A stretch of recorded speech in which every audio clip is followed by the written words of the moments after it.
Getting started on Nookazon this far into the game may be a bit daunting for some, but from the comments I received on my other Nookazon videos, I see that new players are finding the site all the time. One issue I frequently see these new players bring up is that they may struggle to get on their feet with selling items, simply because no one is putting offers on their listings. In this video, I'll be outlining my tips and tricks for how to make more sales on Nookazon. If you're unfamiliar with my channel, I've made many other Nookazon videos where I'm either buying or selling items on the site, so by this point I've found some ways which I think will really increase one's chances of making more sales. I'll mention here that if you're completely new to Nookazon, I do have a beginner's guide video which details how everything works, from creating listings to carrying out sales and everything in between, so that might be a good place to start if again you're new. But with that said, let's get into this video. So I think the first thing you can do to increase your chances of someone putting an offer in on one of your listings is to make yourself look legitimate. And the easiest and most obvious way to do this is by building out your profile. Now, of course, only do this to an extent to which you're comfortable. I believe the site requires you to input your island name and in-game player name, but the next port of call I'd say is your bio. By default, I always include my disclaimer about filming, which notes how if a player I trade with feels uncomfortable with me screen recording during our trade, I am more than happy to pause while we carry out our trade, etc. But at the bottom, I may also feature information about the specific trades I'm doing at that minute, like what mystery bags I'm selling might contain, or perhaps if I'm hosting a yard sale, which categories of items might be included within it. If you're looking to sell mystery bags or to host yard sales, I'd also recommend you do this, and of course represent what you're selling accurately, because I think it adds a layer of trustworthiness between you and potential buyers. As for the other pieces of information to include on your profile, again, only go with what you're comfortable with. I have my Discord name on there purely because I think I set up my Nookazon account via Discord, then also my Animal Crossing Instagram account, but no other personal details.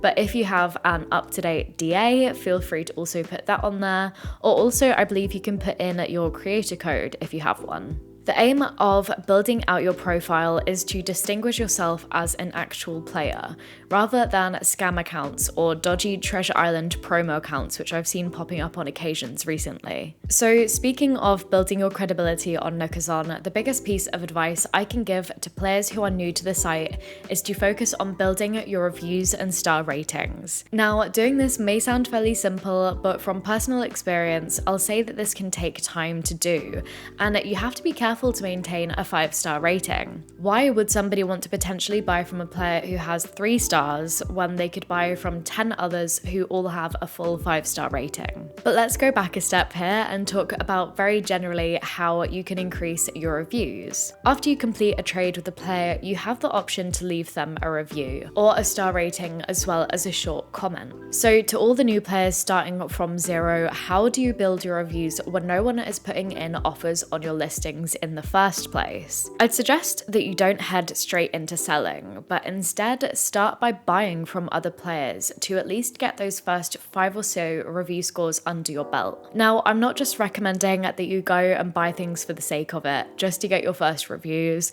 Of course, buy things which you actually want or need. For example, you might want to stock up on some materials. Maybe there's a DIY you've been after for a really long time, or maybe you just want to buy a different color variation of an item which you don't have easy access to on your island. To increase the likelihood of having your offers accepted by other players, I've learned that you can't go in with stingy offers, because chances are another player might put in a higher offer which may be accepted instead of yours. This is especially the case if you're trying to buy somewhat valuable items. While buying from other players never guarantees the other person will leave you a review or star rating, you can always discreetly nudge them by giving them one when the option arises after pressing the complete complete button on your trade. If you're strapped for bells and actually came to Nookazon with the intention of making them, which I don't blame you for, you could try completing services for other players as another way of getting those first reviews. However, I can't speak much to how effective this method would be,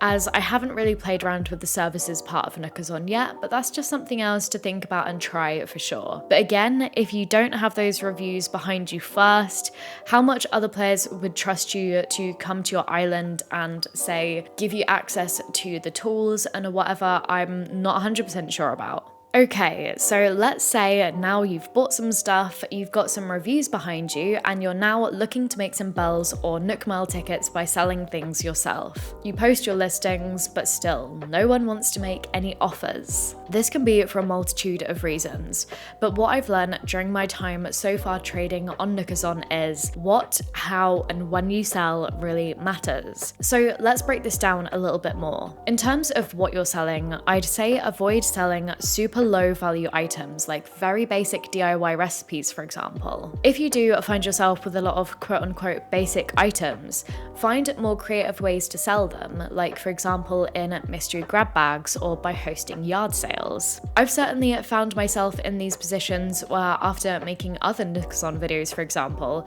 I've found myself with lots of items which I don't really want. So I've sold them on to other players in mystery bags, which I've then supplemented with some quote unquote higher value items like Nook Mile tickets or star fragments, for example, to raise their value a little bit. You don't have to do this, but considering how much some players were paying for my mystery bags, I wanted to ensure that they at least somewhat got their money's worth. And it's always such a nice feeling when you buy mystery bags from other players and you get a really good item, so I just wanted to give players buying my bags that feeling. And a side note, let's just talk about selling mystery bags for a second. Yes, buying mystery bags is a risk which the player takes as you don't know what will be contained within them. That, however, does not mean that you can try and get all sneaky with what you put in your mystery bags just so you can profit big time. In a video I made recently where I purchased and opened 1,000 mystery grab bags from Nookazon, I was pretty disappointed to see that one player thought it was okay to fill the bags I bought with individual shells and rocks, pretty much. I bring this up here because while building your star rating is important to get players to buy from you, you have to keep it high if you want players to continue to buy from you. And pulling stunts like that could potentially damage your star rating if you anger the wrong player enough to give you a bad rating, for example. If you're interested in diving a little bit deeper into the profitability behind selling mystery bags versus hosting yard sales, I've actually made a video testing this theory out a few months ago, which I'll link in the cards and down below. So I think it's fair to say that you'll definitely have a lot more luck with selling higher value items to potentially attract more attention. For example, you could sell holiday or seasonal DIYs or rare DIYs like ones you get from Celeste, for example. Of course, only sell ones which are spare, don't be shortchanging yourself there, guys. You could also sell holiday or seasonal items. I recently made a video where I sold wedding and nuptial items on Nookazon and made an absolute killing from it. If you have any duplicate, fake, or especially real statues or paintings, I think those are always quite valuable. If you have a villager who is about to move out or is in the quote-unquote in boxes stage, as it were, you could try selling them on for some Nook Mile tickets if you're looking to then go on a villager hunt yourself. And again, mystery grab bags seem to consistently be a hot item on the site. And speaking of hot items, on Nookazon's homepage, they always display items which have been really popular at that time, so you might want to try your hand at selling those. And getting a little bit more specific with the mystery grab bags, since the feature to specify what categories of items are contained within them had been introduced, I noticed how listings for material bags seemed to be pretty rare.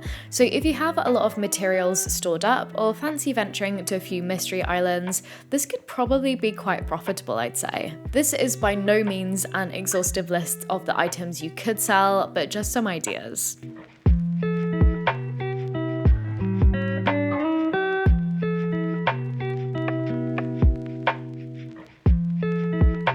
And finally, let's touch on the when. From what I've gathered, a good chunk of the Nookazon user base is in the US, meaning that you may have more luck with selling if you can sell when those users are more likely to be online. If you live in the US, then this isn't really a problem for you, but for those of you who live in the rest of the world, like myself, it's definitely something to think about. I've definitely found that I have more luck with selling or buying later in the day, which is close to the late morning in some parts of the States, than when I try selling in the mornings or early afternoon in the UK time. At the end of the day, the final tip I can give you guys is to keep trying when it comes to selling on Nookazon, which I know sounds like a pretty wishy-washy tip just there. Because once you have those first few reviews under your belt, I think it really does help to boost your credibility and how trustworthy you look to other players. And from then, you should be flying. I really hope you guys found these tips and tricks helpful today. If you're new to Nookazon and have found other methods which helped you get trading,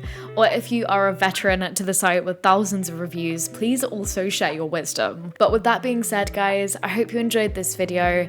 If you have any thoughts or suggestions, please feel free to leave them down below. I'd love to hear from you. If you'd like to get to know me better, as well as some of the other amazing folks in this community, perhaps consider joining the Discord, the link to which will be in the description down below. I hope you guys are having an amazing day, and I'll see you again soon.